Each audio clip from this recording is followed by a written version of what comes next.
চল ওঠো ওঠো ওঠো।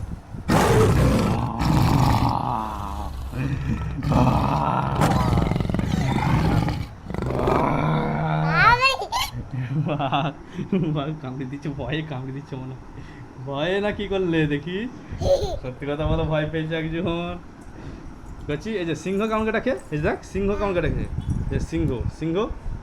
এই এই এই সে মনে আছে তোমাকে নিয়ে যখন সুন্দরবন গেছিলাম, তোমাকে একটা দিদি তোমাকে কোলে নিত শুধু, হ্যাঁ সেই ছোটোবেলায় সুন্দরবন, কোচিকেও সুন্দরবন নিয়ে গেছিলাম। সুন্দরবনের ফটোটা ওগুলোকে আমি দেখাবো একদিন আপনাদেরকে।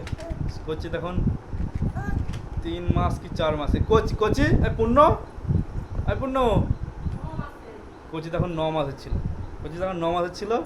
হ্যাঁ কোচিকে নিয়ে গেছিলাম। ফোনটা খারাপ হয়ে গেছে বলে ভিডিওগুলো রাখতে পারিনি। ওই নাহলে আপনাদেরকে দেখাতো। কোচি তখন এই পুচকি ছিল, আর ধরার লোকের অভাব হয়নি। আমরা নিয়ে গেছি লঞ্চে, যেই দেখছে কোচিকে সেই কোলে নিচ্ছে, তার কাছেই মেয়েছানা রয়ে যাচ্ছে। আমার মেয়েছানা সেদিকটা ছিল ভালো, কাকা আমাদেরকে জ্বালায়নি। আমাদের সুন্দরবন ঘুরতে গেছিলাম তখন জ্বালায়নি। চলো সবাই চলো, কী হলো আবার, কী হলো? তোমার প্রশংসা করলে তুমি আবার খারাপ হয়ে যাও, অটোমেটিক খারাপ হয়ে যাও। আবার যখন খারাপ বলবো তখন ভালো হয়ে যায়, কি জ্বালা।